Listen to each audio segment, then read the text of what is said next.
आज के कार्यक्रम में आपका स्वागत है। आज हम लोग बातचीत करें कि हमारे एक फेसबुक फ्रेंड हैं ताबिश हुसैन। उन्होंने आज जब मैंने शिक्षक दिवस पर एक पोस्ट लिखी फेसबुक पर, तो उन्होंने एक सवाल किया, बहुत ही इम्पोर्टेंट सवाल, और शिक्षक दिवस के प्रसंग में बहुत ज्यादा प्रासंगिक है। उन्होंने सवाल किया कि जब गूगल पर बहुत कुछ उपलब्ध है, ऐसे में क्लासरूम टीचिंग में शिक्षक की क्या भूमिका है, वो कैसे और क्या पढ़ाए।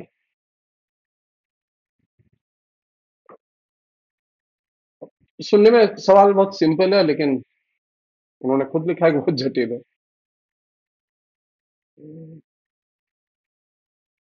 ये सच है कि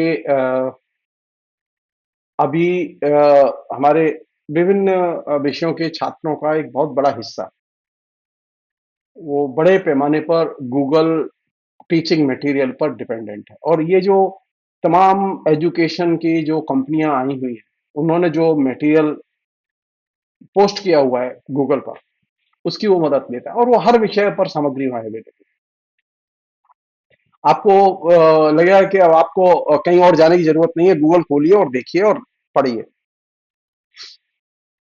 आपके नोट्स भी तैयार हो जाएंगे, आपको किताब भी मिल जाएगी, आपको जो भी टीचिंग के लेसन है, लेक्चर हैं, वो भी मिल जाएंगे। और इस पूरे प्रोसेस में जो चीज घट रही है, वो जो जिसकी की चर्चा नहीं है, उसकी चर्चा में पहले मेंशन करना चाहता हूं, वो ये कि ये जो एजुकेशन में जो टेक्नोलॉजिकल कंपनियां आई हैं, शिक्षा तकनीकी कंपनियां जो बड़े स्केल पर आई हैं, इनका जो टर्नओवर है वो अभी इस समय बहुत विशाल है। तकरीबन हर साल वो करीब 3,000 करोड़ रुपया कमा रही है इससे। और ये टर्नओवर बढ़ रहा है, लगातार घट नहीं रहा है। क्योंकि हमारे यहाँ जो एजुकेशन की जो दशा है नीचे, वो दशा बहुत अच्छी नहीं है। चाहे वो पोस्ट ग्रेजुएट टीचिंग हो, चाहे वो ग्रेजुएट टीचिंग हो, चाहे वो अ, माध्यमिक उच्च माध्यमिक की टीचिंग हो, सब जगह बहुत ही बुरा हाल है। और विद्यार्थी शिक्षक दोनों ही गूगल मटेरियल पर डिपेंडेंट है। और ये एक ऐसा भयावह सच है जिसने कि अ, भारत की तो एजुकेशन की एक तरह से कमर तोड़ दी है। अगर मुझसे पूछें कि कौन से दो बड़े कारण हैं अ, शिक्षा नीति के अलावा, केंद्र सरकार की शिक्षा नीति तो बुनियादी कारण है ही, लेकिन इसके अलावा दो बड़े कारण हैं। एक है ये ट्यूशन इंडस्ट्री, और दूसरी है गूगल इंडस्ट्री।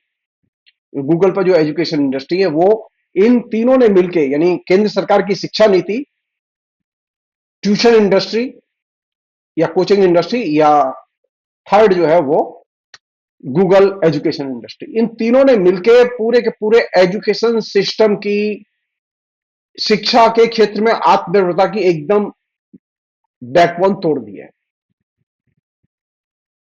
अब वो सपना छोड़ दीजिए कि अब आप विश्व गुरु बनेंगे। नरेंद्र मोदी भारत की इकोनॉमी को चाहे विश्व की पहली अर्थव्यवस्था बना दें,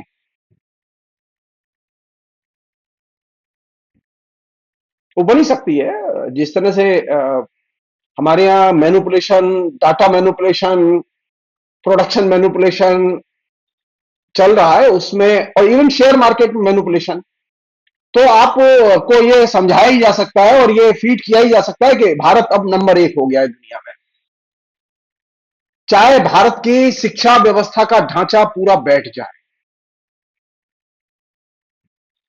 तो इस प्रसंग में पहली जो चीज है वो ये कि केंद्र सरकार की शिक्षा नीति, कोचिंग और ट्यूशन इंडस्ट्री, और गूगल पर एजुकेशन मटेरियल प्रोवाइड करने वाली इंडस्ट्री, ये तीन मिलके हिंदुस्तान की शिक्षा और हिंदुस्तान के आत्मनिर्भर विकास की सबसे बड़ी बाधाएं हैं।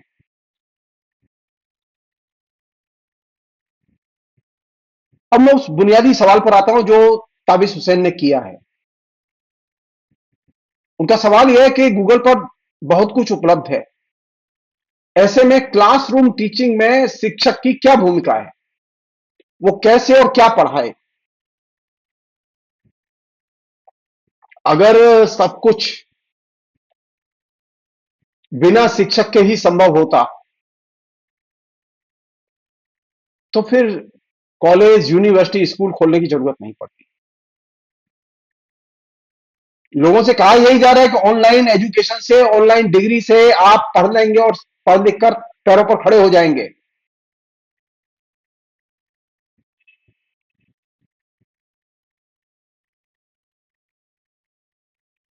लोग ये भूल जाते हैं कि जो क्लास टीचिंग है, उस क्लास टीचिंग का सबसे मूल्यवान पहलू यह है कि एक शिक्षक भी विद्यार्थी होता है। वो पढ़ाते हुए खुद सीखता है। विद्यार्थियों को तो सिखाता ही है, लेकिन खुद सीखता है। वो अपने विचारों और संस्कारों का परिष्कार करता है, साथ साथ विद्यार्थी के विचारों और संस्कारों का भी परिष्कार करता है। आपने शिक्षक देखा ही नहीं है तो आप उसे फील कैसे करेंगे? आप महसूस कैसे करेंगे शिक्षक कैसा होता है?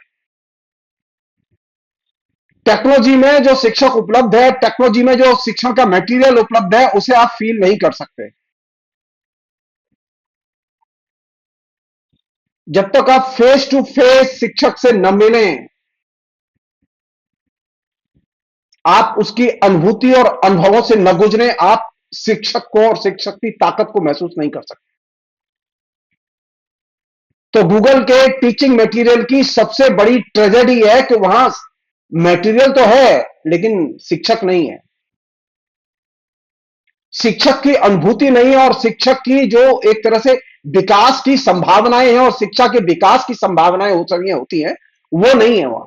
वह मटेरियल है, और वो जड़ मटेरियल है। एक बार एक लेसन तैयार कर दिया कि वो लेसन रहेगा, उसमें कोई डेवलपमेंट नहीं हो। लेकिन जैसे मैं आज किसी विषय को पढ़ा रहा हूं, उसी विषय में मुझे फिर 2 दिन बाद फिर पढ़ाना होगा, तो मैं सेम चीज रिपीट नहीं करूंगा, मुझे कुछ और नया पढ़ाना होगा। मैंने 27 साल पढ़ाया है, और एमए की क्लास और एमफिल की क्लास, पीएचडी की क्लास पढ़ाई है मैंने। और ये क्लास पढ़ाते हुए मैंने जितना सीखा है, उतना मैंने पढ़ते हुए नहीं सीखा। तो एक शिक्षक के संस्कार, उसकी अकादमिक क्षमता का विकास, और विद्यार्थी की अकादमिक क्षमता और उसके संस्कारों का विकास करने में क्लास टीचिंग बहुत महत्वपूर्ण एलिमेंट है। अगर यह महत्वपूर्ण एलिमेंट न होता, तो हार्वर्ड विश्वविद्यालय और कैम्ब्रिज विश्वविद्यालय पढ़ने की जरूरत क्या थी? ऑनलाइन टीचिंग से ही पढ़ लेते लोग। अमेरिका में से ज्यादा तो हमारे यहां कंप्यूटर नहीं है, और अमेरिका से ज्यादा विकसित हमारे यहां सिस्टम भी नहीं है टेक्नोलॉजी का। लेकिन अमेरिका की स्थिति है कि वहां 60% विद्यार्थी, उनके सोशल मीडिया अकाउंट नहीं है। ये वे विद्यार्थी हैं जो कि रेगुलर लाइब्रेरी जाते हैं।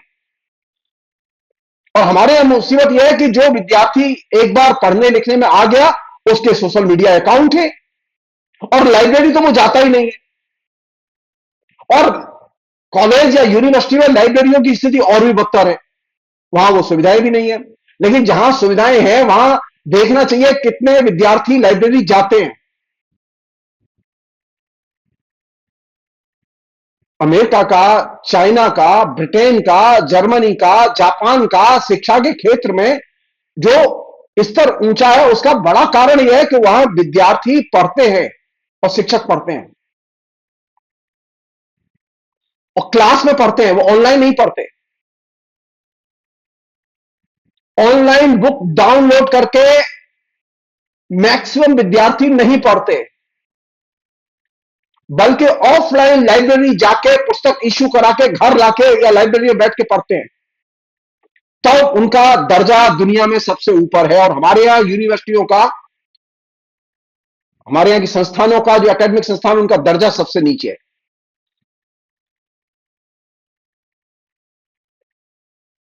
आप पता कीजिए, आप पता कीजिए जाके कि जवाहरलाल नेहरू विश्वविद्यालय, दिल्ली विश्वविद्यालय, जामिया विश्वविद्यालय, इसके आसपास किताबों की कितनी दुकानें और वहां से किताबें कितनी बिक्री होती हैं। जीरोक्स की दुकानें तो हैं, जीरोक्स मशीनें भी हैं, जीरोक्स करने के लिए किताबें, लेकिन किताबें बिक्री कम होती हैं, किताबों की दुकानें ही नहीं है। तो जब कैंपस के आसपास किताबों की दुकान ही नहीं होगी तो विद्यार्थियों में किताबों की कल्चर कहां से आएगी? जब विद्यार्थियों में लाइब्रेरी में जाके किताब इशू कराने की छात्र यूनियन के लोगों की अगर ये आदत नहीं होगी कि छात्रों को किताबें मिले और जितनी जरूरत है उतनी किताबें मिले, वो जब तक प्रशासन पर ये दबाव नहीं डालेंगे तो लाइब्रेरी में किताबें कहां से आएंगी? हमारे यहां तो स्थिति है कि सरकार ने, जब से मोदी सरकार आई है, उसने लाइब्रेरियों का फंड ही कटेल कर दिया है, बंद ही कर दिया है। लाइब्रेरियों में किताबों की खरीद ही रुकी हुई है, और किताबों की खरीद होती है उसी पब्लिशर से जो पब्लिशर आरएसएस के लेखकों की किताबें छापता है, चाहे वो कचरा किताबें हों, या उस पब्लिशर से किताबें खरीदी जाती हैं थोक के हिसाब से जो पब्लिशर केंद्र सरकार के मंत्रियों का रिकमेंड किया हुआ पब्लिशर, उसी से 90% किताबें खरीदी जाती हैं। और वो पब्लिशर, मैं नाम नहीं ले रहा हूं, वो पब्लिशर कट पेस्ट करके किताबें लस्टम पस्टम करके छाप के बेचता है और लाइब्रेरी भर देता है। तो हमारे यहां स्त्री किताबें नहीं लाइब्रेरियों में, और स्त्री किताबें आए इसके लिए कोई स्वतंत्र व्यवस्था नहीं। यहां तक कि जो पब्लिशर पूरे हिंदुस्तान की लाइब्रेरी, सेंट्रल यूनिवर्सिटीज की लाइब्रेरी के 90% फंड को खाता है, उसकी ताकत का अंदाजा लगाइए आप कि किसी भी सेंट्रल यूनिवर्सिटी में अपॉइंटमेंट किसका होगा लाइब्रेरियन का, वो तय करेगा। वो जिस यूनिवर्सिटी में चाहता है वहां लाइब्रेरियन का अपॉइंटमेंट कराने में सफल हो जाता है। वो जिस वाइस चांसलर में दिलचस्पी लेता है, जिस व्यक्ति में, वो व्यक्ति वाइस चांसलर होने में सफल हो जाता है। क्यों? क्योंकि एक मोटा अमाउंट है जो कि लाइब्रेरी की खरीद फरोख्त से जुड़ा हुआ है। सब लोग जानते हैं, सब लोग जानते हैं कि उस पब्लिशर के पास में 5 किताबें नहीं है स्टैंडर्ड विश्व स्तर की, सब लोग जानते हैं। लेकिन नरेंद्र मोदी की सरकार और आरएसएस के लोग 90% से अधिक किताबें उसी पब्लिशर से खरीदते हैं, और उसने डन कर रखा है सारी जगह रद्दी किताबों को। तो एक तरफ वह संकट है जो कि सरकार की तरफ से और आरएसएस और बीजेपी की तरफ से पैदा किया गया संकट है, जहां लाइब्रेरी के बजट में कटौती है, और जो बजट थोड़ा बहुत दिया भी जा रहा है उसमें साफ रिकमेंडेशन है कि जिसकी हम सिफारिश करें वो आरएसएस की किताबें खरीदी जाएं। पिछले दिनों आया था ना मध्य प्रदेश का और भी एक आध राज्य का एक सर्कुलर आया कि एक 80 किताबों का पैकेज था जिसमें सारे आरएसएस के लेखक थे। हर कॉलेज को यह हिदायत दी गई कि यह पैकेट 80 किताबों का खरीदो, उसमें एक किताब नहीं जो कि पाठ्यक्रम के लिए हो, एक किताब ऐसी नहीं जो किसी की रिसर्च के काम आए। तो आप ज्ञान के क्षेत्र में तरक्की कैसे करेंगे? ज्ञान के क्षेत्र में तरक्की करने के लिए जरूरी है कि नंबर एक, पॉलिसी ऐसी हो जहां की लाइब्रेरियां समृद्ध की जा सके, और लाइब्रेरियन ऐसे हो जो कि स्वतंत्र रूप से रिसर्च के लिए और टीचिंग मटेरियल के लिहाज से किताबों का सिलेक्ट करके लाइब्रेरियों को समृद्ध कर सके। लाइब्रेरियन तो अब ऐसे बिठाए जा रहे हैं जो कि सीधे अंगूठा छाप है, तिलक छाप है। उनकी एकमात्र खूबी है लाइब्रेरियनों की कि वे आरएसएस की रिकमेंडेशन से आए हैं। तो जहां सिस्टम को ऊपर से नष्ट किया जा रहा हो वहां नीचे अभिरुचि पैदा कैसे करेंगे? एक तो वैसे ही समस्या थी, दूसरा डायमेंशन ये है इसका जो कि ये अवेयरनेस की बात है। हमारे यहां अवेयरनेस नहीं है, विषय इस पर बातचीत ही नहीं है। छात्र संघों के नेताओं को कभी गुस्सा ही नहीं आता कि हमारे यहां लाइब्रेरी में रिसर्च से रिलेटेड किताबें नहीं हैं। मैंने आज तक किसी भी स्टूडेंट्स यूनियन के प्रेसिडेंट को इस बात के लिए लड़ते नहीं देखा कि लाइब्रेरी में विभिन्न विषयों की रिसर्च से संबंधित किताबें लाई जाएं, विभिन्न विषयों की पोस्ट ग्रेजुएट, ग्रेजुएट की अच्छी स्टैंडर्ड किताबें लाई जाएं। ये उनकी लड़ाई का हिस्सा ही नहीं है। तो छात्रों के बीच में अवेयरनेस कहां से आएगी? जहां गुंडे, मवाली, बदमाश छात्र संघ के अध्यक्ष हो, प्रेसिडेंट हो और तमाम पदाधिकारी हो, उनकी शिक्षा में कोई रुचि नहीं होगी तो शिक्षा का स्तर तो गिरेगा। और वाइस चांसलर की रुचि किसमें है? अधिक से अधिक फीस बढ़ाओ, अधिक से अधिक फीस वसूल करो। शिक्षा सस्ती हो और अच्छी हो, ये जब तक मोटो नहीं होगा, आप टीचिंग के मेथड को, टीचिंग के एनवायरनमेंट को आप इंप्रूव नहीं कर सकते। हमारे यहां शिक्षक विरोध नहीं करते कि फीस क्यों बढ़ाई जा रही है, हमारे यहां विद्यार्थी विरोध नहीं करता कि फीस क्यों बढ़ाई जा रही है और अनाप शनाप फीस क्यों ली जा रही है। कोई विद्यार्थी अगर साइंस में, टेक्नोलॉजी में, इंजीनियरिंग में, लिटरेचर में, सोशल साइंस में अगर पढ़ रहा है तो उसके पास में ये जानकारी होनी चाहिए, उसके पास में ऐसी लाइब्रेरी होनी चाहिए कि वह जाके तत्काल पता कर सके कि जिस विषय को वो पढ़ रहा है उस विषय पर अमेरिका में किस तरह की पुस्तक पब्लिश हुई है और वो पुस्तक उसकी लाइब्रेरी में है कि नहीं। तो हमारे विद्यार्थी को तो मालूम नहीं है, हमारे लाइब्रेरियन को मालूम नहीं है, हमारे जो प्रोफेसर है उनको मालूम नहीं है। तो क्लास में टीचिंग के दो रूप हैं, एक है क्लास में पढ़ाना जिसमें कि टीचर अपनी खुद की तरक्की करता है और विद्यार्थियों की तरक्की करता है। दूसरा यह टीचर का काम यह भी है कि वह खुद रिसर्च करे और अच्छी रिसर्च कराए। जो प्रोफेसर अच्छा टीचर होगा उसे अच्छा रिसर्चर भी होना बहुत जरूरी है, वो स्वयं रिसर्च करे और रिसर्च कराए। हमारे यहां मुसीबत यह है कि ज्यादातर प्रोफेसर खुद रिसर्च करते ही नहीं है, तो उनके अंदर रिसर्च कैसी होगी, तो अभिरुचि का विकास कैसे होगा। टीचिंग और रिसर्च ये दो बहुत महत्वपूर्ण कंपोनेंट है जिनके आधार पर क्लास टीचिंग सारवान टीचिंग बन सकती है। प्रयोजन मूलक टीचिंग से कभी भी शिक्षा सारवान नहीं बनती। जो लोग सोचते हो कि काम की चीजें सिखा दी जाएं जिससे कि वो रोटी कमा सके, स्किल्ड लेबर जिसे हम लोग कहते हैं, स्किल्ड लेबर से आप सिर्फ लेबर तैयार करते, ब्रेन तैयार नहीं करते। अगर आपको इंटेलेक्चुअल ब्रेन तैयार करना है जो कि एकेडमिक्स का काम है, तो इसके लिए जरूरी है कि पढ़ाई और रिसर्च दोनों एक साथ चले और पढ़ाई और रिसर्च दोनों के संस्कार विद्यार्थी और शिक्षक दोनों में विकसित किए जाएं। और इसके लिए जरूरी है कि विश्वविद्यालय में इस तरह का एनवायरनमेंट बनाया जाए। आज हालत यह है कि पूरे देश में कुकुर मुत्ते की तरह प्राइवेट यूनिवर्सिटीज पैदा हो गई हैं। सरकारी यूनिवर्सिटियों की हालत खराब है और प्राइवेट यूनिवर्सिटियों की हालत उससे भी ज्यादा खराब है। वहां तो रिसर्च का कोई एनवायरनमेंट ही नहीं है, कोई फैसिलिटीज नहीं है और बेशुमार पैसे लेते हैं वो।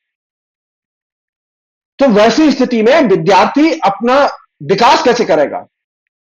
तो ये जो गूगल टीचिंग मटेरियल है वो क्या देता है, ये गूगल टीचिंग मटेरियल बेसिकली आपको एक अच्छी डिग्री दिलाने में मदद कर सकता है, आपको एक अच्छा नागरिक नहीं बना सकता, एक अच्छा विद्यार्थी नहीं बना सकता। हाँ, एक अच्छा आपको वो डिग्री दिला सकता है। एक और चीज है जो कि बहुत ही इंटरेस्टिंग चीज है, गूगल टीचिंग मटेरियल पढ़ के आप पढ़ा नहीं सकते। क्यों? पढ़ाते समय जो दूसरा इंपॉर्टेंट फैक्टर है जिसकी वजह से टीचर की जरूरत होती है, क्लास की जरूरत होती है, वो है टीचर की इंटेंशन। शिक्षक जब क्लास में जाता है तो उसकी मंशा क्या है।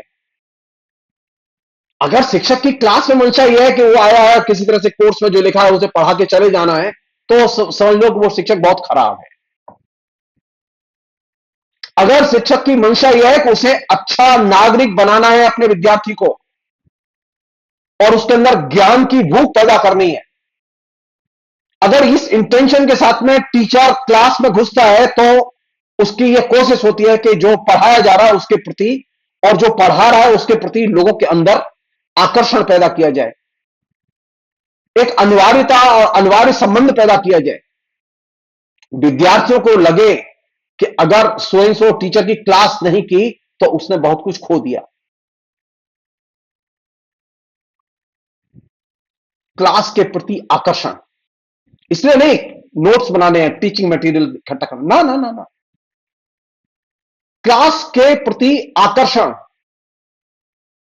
कि आज मेरी फला टीचर की क्लास है, मुझे हर हालत में उसे अटेंड करना है। एक अच्छा टीचर वह है जिसकी इंटेंशन यह हो कि वह लोगों के अंदर क्लास के प्रति ललक पैदा करे, विद्यार्थी तरसें, बेसब्री से इंतजार करें कि फला टीचर की क्लास है, हमें हर हालत में जाना है, हमें उस टीचर की क्लास में मजा आता है।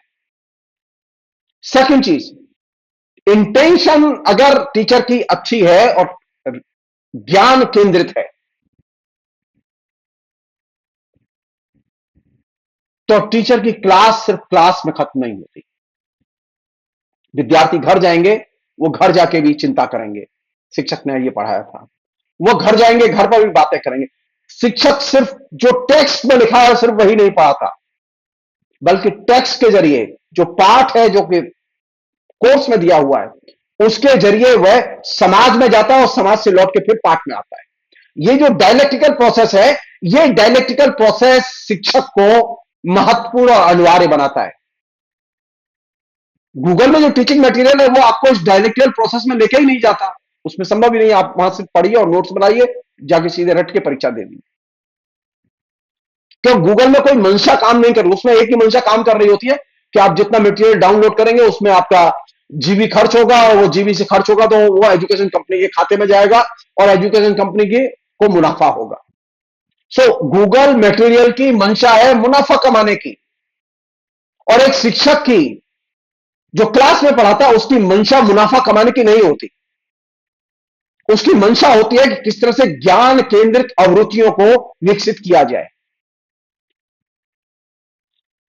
क्योंकि ज्ञान केंद्रित अभिरुचियां पैदा करने के लिए एक और चीज जरूरी है जो कि शिक्षक करता है अपने तरीके से, वो ये है कि वह विचार को, किसी न किसी विचार को, आइडिया को केंद्र में रख के पढ़ाता है। गूगल मटेरियल में कोई विचार केंद्र में नहीं होता। एक शिक्षक के लिए विचार एक बहुत बड़ा उपकरण है जो कि वो अपनी टीचिंग के जरिए विद्यार्थी के दिमाग में कल्टीवेट करता है। एक शिक्षक किस विचार को केंद्र में रख के पढ़ाता है, ये बहुत महत्वपूर्ण है। अभी हमारे यहां हालत यह है कि शिक्षकों का एक बड़ा वर्ग पैदा हुआ है जो विचारहीन वर्ग पैदा हुआ है, जो क्लास तो जाते हैं लेकिन उनके दिमाग में कोई विचार नहीं होता। और जब आपके दिमाग में कोई विचार नहीं होगा तो आप वो कभी भी ज्ञान के प्रति ललक, आकर्षण पैदा नहीं कर सकते।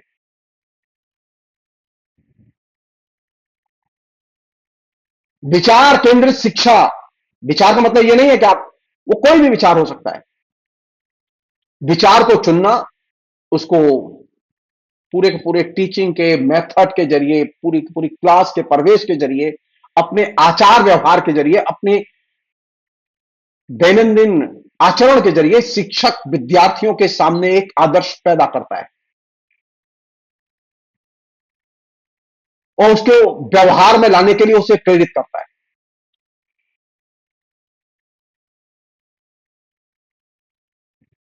एक अन्य चीज है जिसकी वजह से ये क्लास बहुत इंपॉर्टेंट है, वो ये कि एक शिक्षक के लिए जटिल विचार बहुत महत्वपूर्ण होते हैं।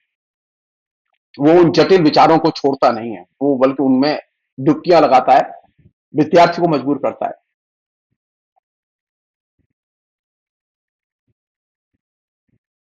और जब वो विचारों में डुबकी लगाता है और विद्यार्थियों को इन्वॉल्व करता है, उन्हें शामिल होने के लिए फोर्स करता है, उन्हें पढ़ने के लिए उद्बुद्ध करता है, तो वो एक ऐसा काम करता है जो कि गूगल मटेरियल कभी कर ही नहीं सकता। और वह काम है विद्यार्थी के विवेक को खोलना, विद्यार्थी के विवेक को परिष्कृत, परनिष्ठित, परशोधित करना। और ये विवेक को परशोधित, परनिष्ठित करके ही वह उसके अंदर एक इंटेलेक्चुअल जीन पैदा करता है, शिक्षा के प्रति उसके अंदर आकर्षण और निष्ठा पैदा करता है। गूगल मटेरियल से तो आपको सिर्फ यह होगा कि आपको डिग्री मिल जाएगी, आप अच्छी सी नकल कर लीजिए, पढ़ लीजिए, रट लीजिए, जाके परीक्षा दे लीजिए। लेकिन एक शिक्षक अपनी टीचिंग के जरिए विद्यार्थी के दिमाग में भविष्य का सपना पैदा करता है कि भविष्य तुम्हारा कैसा होगा, समाज का भविष्य कैसा होगा, इसका सपना पैदा करता है।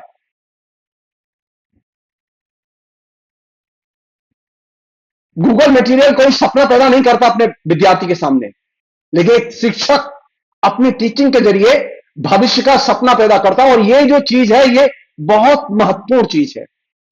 नटशेल में शिक्षक बहुत जरूरी है।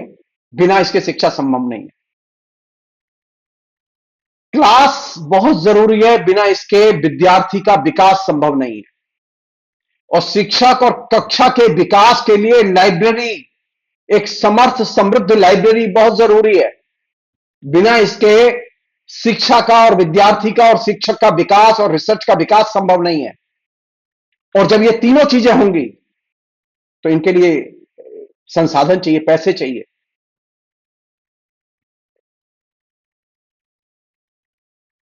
और इससे निकलेगा क्या? एक बेहतरीन नागरिक, एक ऐसा नागरिक जो कि देश के बारे में सोचेगा, एक ऐसा नागरिक जो सिर्फ रोजगार के बारे, उपयोगितावादी नागरिक नहीं तैयार होगा। ये जो स्किल्ड लेबर करके जो उपयोगितावादी नौजवान तैयार किए जा रहे हैं, ये एकदम डेमोक्रेसी के लिए जहर के इंजेक्शन की तरह तैयार किए जा रहे हैं। ज्यादातर शिक्षा वह काम की होती है जो कि उपयोगितावादी नहीं होती। एक अच्छा शिक्षक वह है जो कि विद्यार्थियों को उपयोगितावाद के दायरे के बाहर ले जाए, समाज के बारे में, संस्कृति के बारे में, सभ्यता के बारे में, इंजीनियरिंग के बारे में, मेडिकल के बारे में बड़े सपने, बड़े प्रश्नों से टकराने की बुद्धि और विवेक का विकास करे। और गूगल का मटेरियल और गूगल का टीचर, वो क्या पैदा करेगा? वो एक अच्छा कंज्यूमर पैदा करेगा। तो हमारे सामने दो चॉइस हैं, क्लास टीचिंग, लाइब्रेरी, प्रॉपर संसाधन, उसके जरिए जो तैयार होगा वो होगा नागरिक। और गूगल और उसके जरिए जो टीचिंग है उसके जरिए तैयार होगा कंज्यूमर। हिंदुस्तान को कंज्यूमर नहीं, नागरिक चाहिए। और ये जो अप्रोच है, ये अप्रोच बिना किसी शिक्षक के अंदर एक विचार पैदा किए, उसके अंदर टीचिंग और रिसर्च का एप्टीट्यूड पैदा किए, आकर्षण पैदा किए, आदत पैदा किए बिना यह संभव नहीं है। आखिरी चीज, एक शिक्षक में ऊर्जा का होना बहुत जरूरी है। अगर वो शिक्षक में एनर्जी नहीं है और लगन नहीं है तो वो शिक्षक प्रभावशाली नहीं होगा। गूगल में सब कुछ मिल जाएगा आपको, लेकिन ये लगन और ऊर्जा कहां से लाओगे? सामाजिक विकास के लिए, कक्षा के और विद्यार्थी के विकास के लिए, शिक्षक के विकास के लिए एनर्जी बेहद जरूरी है। और एनर्जी बिना कमिटमेंट के, अगर आपका शिक्षा को लेकर कमिटमेंट है तो आपके दिमाग में कोई ना कोई अच्छा विचार होना चाहिए केंद्र में, जिसको रख के आप विद्यार्थी को पढ़ाएंगे। कोई भी विचार हो सकता है वो, उसके लिए आपको लेबर करनी होगी, मेहनत करनी होगी। उसके हिसाब से आपको पाठ्यक्रम के प्रति आकर्षण पैदा करना होगा। उसके हिसाब से आपको अपने व्यक्तित्व को उसके अनुरूप जीवन मूल्यों में ढालना होगा। बिना इसके आपकी क्लास कभी प्रभावशाली नहीं हो सकती। फिलहाल इतना ही। बहुत बहुत शुक्रिया। Thank you.